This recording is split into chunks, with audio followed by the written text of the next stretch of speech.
Game number 2 on Daybreak, spawning in the top right position is the blue Zerg player. Ladies and gentlemen, representing Invictus Gaming, 1 game away from bowing out of IPL 5. It is XiGua. Alright, and spawning down here in the bottom left-hand corner from Team MJ Team, it is BBoong, our red Zerg player, on Daybreak. Now, why do you think XiGua would choose Daybreak? This is, oh, is it? Well, I mean, the 3 maps were technically chosen in advance. Right. Oh, so they do the vetoes, and then they choose the order. Yeah. And in a mirror matchup, not necessarily. It doesn't really matter here. It doesn't matter too much. What I would say about Daybreak is because of that lovely little chasm, sort of to the right of BBoong's base, for example, we could potentially see some Muta play. What about here? Not out of the question at all. There's a healthy amount of space on the map to try and use those mutas to establish map control. Daybreak, of course, a very long map by ground, but by air, you don't have to worry about those nooks and crannies. So maybe we'll see a little bit of leaning towards that Spire play. We'll have to wait and see, though.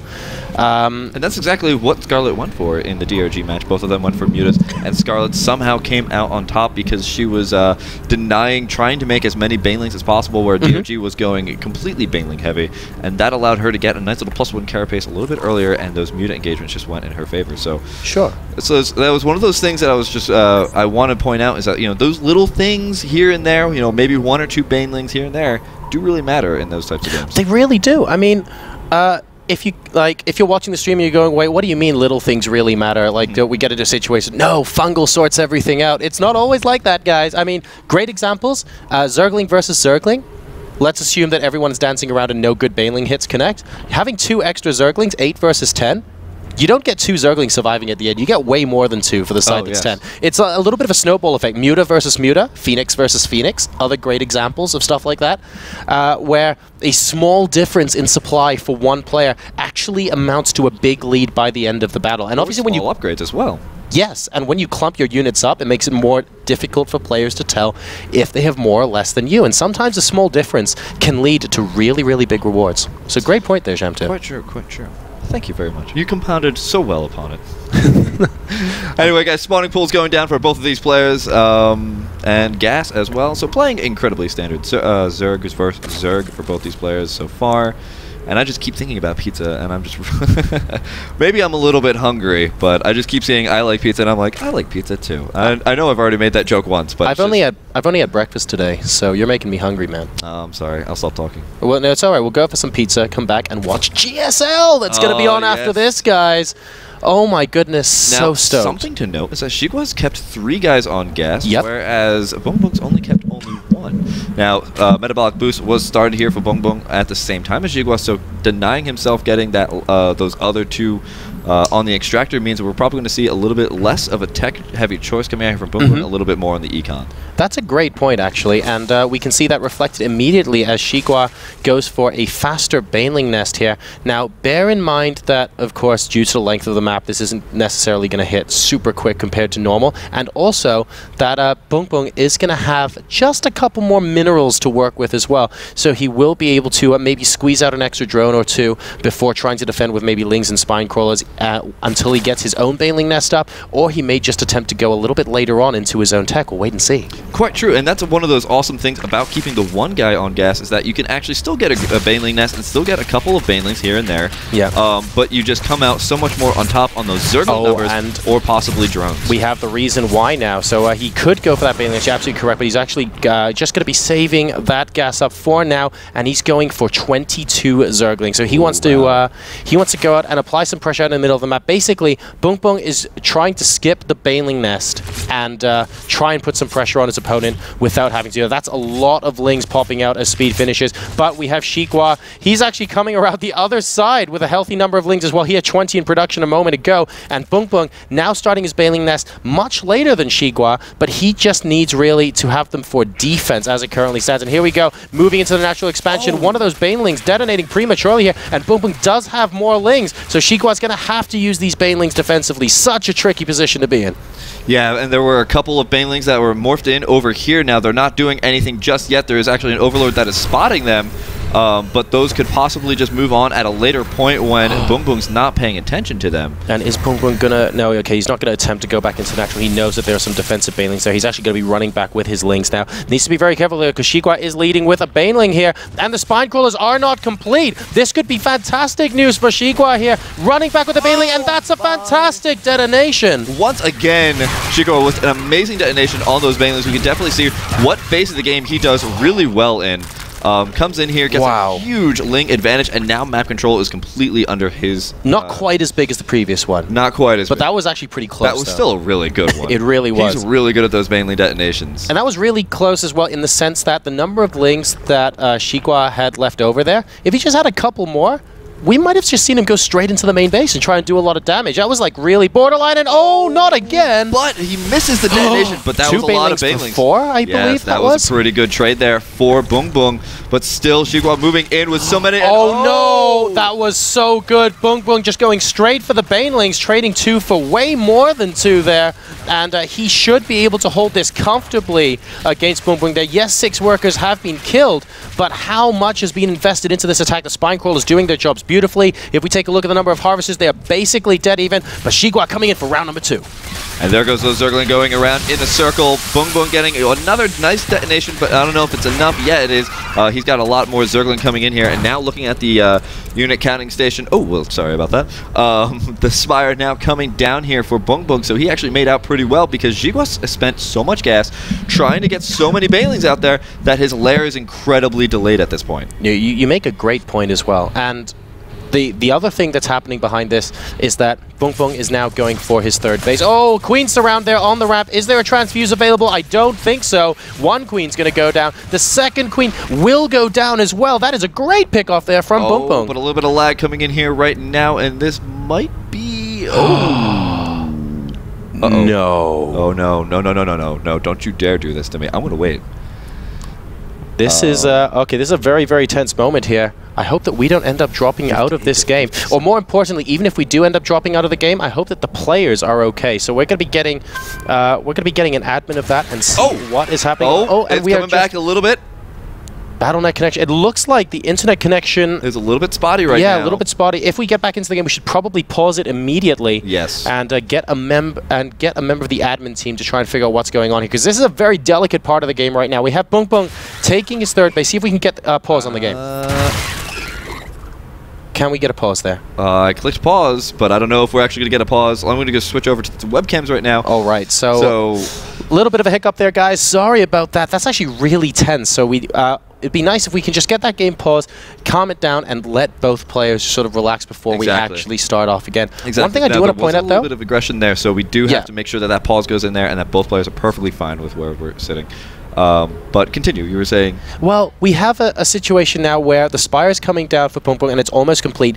It was coming down as the aggression from XiGua was ending, so he knows that XiGua doesn't have those Zerglings and Banelings left to spare at the moment to continue with more of an assault. Oh, no, 1 moment. Oh, the whole stream died.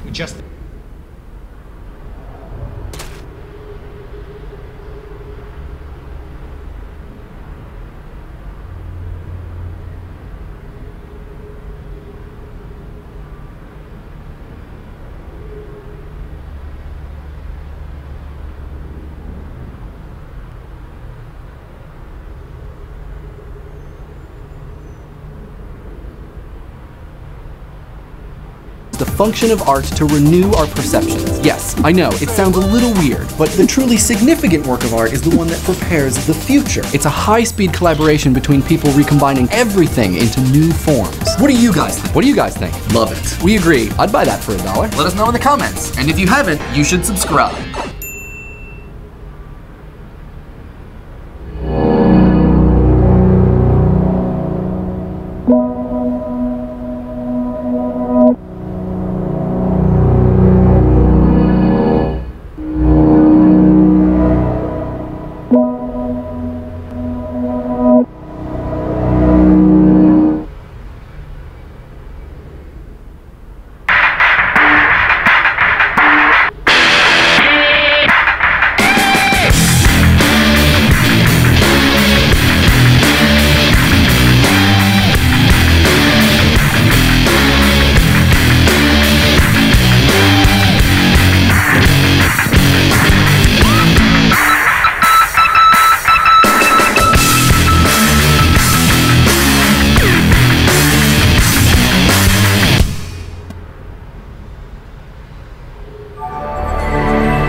The new AMD A-Series APUs give you discrete-level graphics and multi-core CPU power, all on one chip.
Rated M for mature.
Alright guys, I think we're vaguely back here at IPL 5. Here's what happened, okay? We had a giant monster swoop down on the building and attack our internet, Sham2. And then Kevin Nocky ripped off his shirt and went, "No!" And we sent him to wrestle said monster. And now they're locked in an epic engagement while the internet slowly stabilizes. It's almost like Gandalf versus the Balrog, pretty much. If you can imagine exactly that, it's like that, except for instead of being Ian McKellen, it's actually just Kevin Nocky. So we'll. It's pretty crazy.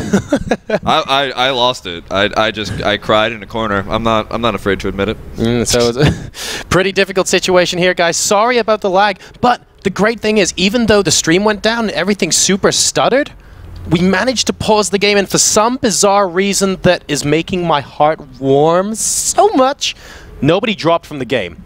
We're actually still in it as observer. Oh my god, I think we actually might be able to get right into this game. Nobody dropped. BBoong, I think, is still in here. XiGua is still in here. We had paused the game at the 9-minute and 57-second mark, and I think we're going to be able to continue. I was so worried about being able, like, having to replay that game from scratch. Oh, man. Just tell them to wait 2 minutes. Yeah. Oh, it's on pause. Okay, so we're going to be going in a few seconds here. Let's just double check to make sure everything is okay. 3, 2, 1, unpause, and let's get back into this game. I'm Jarisar. With me is Sham2. Craziness has ensued here, and we are going back into game number 2 here between BBoong and XiGua, with BBoong leading 1-0. Yeah, and you know, not only that, but we also have BBoong doing really well in this map. He's got the Spire underway. His lair's already finished up here. But the only thing that XiGua's got going for him right now, he's got the +1 ranged weapons coming down as well. A little bit of aggression here. The third base has finished up here for BBoong, and that's doing so well for him. So anyway, this is going to be quite an engagement. I'm so happy that this game actually was able to come back. Now here's Okay, here's the position we had when the game obviously ended up being paused. BBoong started taking his third. And he took his third and dropped his Spire at the same time. And he knew that XiGua was out of units to harass him with. So very soon, we're going to see BBoong take complete map control with Mutalisk. And I'm worried this will end up delaying XiGua's third a little bit. Pause again. And we have a bit of a pause. Who's pausing that? I can't tell because the starboard is in the way. Too laggy. Too lag. Okay, just tell them wait 2 minutes. Wait 2 minutes. No problem at all. So hopefully that'll be okay. Yeah, exactly. Our beautiful faces instead of the ugly Zerg race. It's ooh. It's ugly. Some can some Zergs be beautiful? Are they beautiful in their own way? You know, drones are kind of cute and cuddly. I would love a drone plushie. Like Carbot. Carbot's Zerglings actually are pretty cute. Oh my god, they're so unbelievably That's what cute. I love about Carbot animations. I would have a room full of those. I would be so happy. I would. I don't want like cushions or pillows on my bed. I just want a whole string of Zergling plushies. But they have to look like the Carbot ones. Exactly, they have to be the Carbot. I don't want like the Blizzard fantasy animation, like Kerrigan stroking its head and it looking super evil. No, that's horrible. I don't want those scaly, like, I'm going to rip you to shreds. But guys, if you're watching right now and you haven't seen Carbot animations, go check it out on YouTube. Because that is one of the most amazing things that has come out from the StarCraft community. That's not a StarCraft game, really, you know, pretty much a StarCraft game in general. Oh, it's so unbelievably good. If you guys haven't seen it, search for StarCrafts with an S on the end on YouTube, and you will typically find those things there. So what's happening at the moment, guys, we've experienced a little bit of lag here at IPL 5, but fortunately, the gods of esports have shone upon us. Who would the gods of esports be? Like Fatality? Maybe Grubby for War 3? Flash? Grubby. Flash has smiled upon us today. Boxer. Flash and Boxer both smile upon us together. Even though it is a Zerg versus Zerg. Beams of light shining everywhere. And for some reason, nobody got dropped from the game that we were casting. So we are seriously hoping that we can continue to the end of this game. And we're just waiting for BBoong to... No, wait for BBoong. BBoong. Let's confirm. So ask him. So we're just going to double check to make sure both players are ready, because it's possible that one of them has stood up and like a stretching or something like that while we have the game paused. There was a lot of lag involved. Fortunately, from what we heard, okay, it looks like BBoong has said wait 5 minutes, so we are going to go wait 5 minutes. So Kevin Nocky is still on the roof of the Cosmopolitan Hotel, guys, battling the lag monster that has engulfed Las Vegas here. It is the start of the apocalypse, but we are sat here. Oh my god, it's the Lagrog. Kevin Nocky versus the Lagrog, ladies and gentlemen. But we're still sat here. We're still casting these games for you. We're still hanging in there strong. We're going to go to a quick commercial break. Now, we will be gone for about 5 minutes while we wait for the streams to stabilize. And when they come back, we're going back into BBoong versus XiGua, game number 2. The game is paused. We do not have to regame as it currently stands. So don't go anywhere. We'll be right back.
2, 1. All right, hey guys, we're back in the game. It looks like they agreed to go at 1 moment's notice here. Yeah, so we're going straight back here. BBoong versus XiGua, and it seems like the lag issues are currently resolved. The lag rug has fallen to the might that is Kevin Nocky, and we're going to be going back onto Daybreak here with BBoong. 1 game up over XiGua, but the Mutas are on the way. Can BBoong continue to deny that third base from XiGua? Yeah, the first Muta now making his way out. There are 5 Mutas also in production, so that's going to be a total of 7 Mutas now for BBoong, and that tech advantage is going to be so great now. There's no Hydra Den just out just yet, so this is going to be a little bit difficult for him to deal with. He does have the Infestation Pit, he does have Pathogen Glands on the way, he's got Spore Crawlers also popping out, but is it going to be in time, John? That's my question. Is it going to be in time? It's going to be so difficult. Even if they are out in time, the third base is going to be under so much siege. But this is what I really love about XiGua's play. He's trying to bait those Mutas from not going to any of his bases by putting a whole bunch of Zergling across the map, but the Mutas are not buying the bait. They're going straight into the main base here of XiGua, and oh no, it looks like they're just being a little bit indecisive. They're going to go straight for the Overlords, and that's actually really smart because that's going to put him in the red. Third base of BBoong now under attack by some Zerglings from XiGua. He's going to be moving in here, but BBoong able to completely and utterly crush that. I want to see these Mutas try and deny the third base, though. I think that's going to be really important and really pivotal for this game going into the later stages. BBoong currently up about 40, no, actually 50 supply exactly at the moment, around equal work account. Picking off a couple of Banelings there, and yes. Banelings, and that's a lot of gas that you don't want to be wasting at this point, especially when you're trying to get Infestors out to deal with these Mutalisks. Is really going to be a little bit in XiGua's disfavor right here. The third base now completely under siege by these Mutas. The Zerglings staying around trying to take some of the hits, but here come the Infestors. But a whole bunch of Zergling coming around to surround them as well. The infested Terran are coming out, but they're getting cleaned up really quick as well. And now the Mutas are in such a good position. Now, where do those Infestors, those Land Sharks, run off to? They don't have that much energy left, and it looks like BBoong is able to clean up this third base. A couple of Roaches now coming in here, but there's nothing else to stop these Mutas. That's right. This is what we were talking about here. We needed to see BBoong move out across the map, siege that map control, and try and deny that third base for as long as possible. He has successfully done that here, guys. He's passed that test with flying colors, and now XiGua is being forced. Quite literally, flying colors. Ah, see what you did there, man. And now XiGua is moving out across the map with his honey badger roaches because, frankly, that's all he can do at this point. And yeah, there's nothing really else you can do. Now, we've seen in the past that if you go air, I can just go massive ground and you can't do anything about it. But unfortunately, his numbers are not great enough to really do enough damage. He doesn't even have Glial Reconstitution yet. It's underway. So these are slow roaches. Oh, no. And there's not much he can do. Now he's backing up, trying to think of what he can do. He does burrow, but that means that these roaches are all just left in the middle of the map with nothing to do and nothing they can do. This is disastrous for XiGua right now. He is down over 50 supply. The Mutas, while taking the third base from BBoong, was a great choice from him there. He just established the map control, like we mentioned earlier before the game was paused, Sham2, and has successfully denied the third base as well. So BBoong is looking to try and snowball effect this. I wouldn't be surprised to see him grab a fourth base with his next push. There are currently 40 Roaches out on the map right now for BBoong, and he's moving on straight on into XiGua's base. There's too many Roaches here for him to deal with now. Those Infestors might get some good fungal growth, but it's not enough. There's even Banelings coming in with this army, and they're going to get some pretty good detonations. Absolutely everything here is being massacred. The GG is thrown down. GG. Oh my. Oh me, oh my. Oh me, oh me, oh my. Oh me, oh my, oh XiGua. Exactly.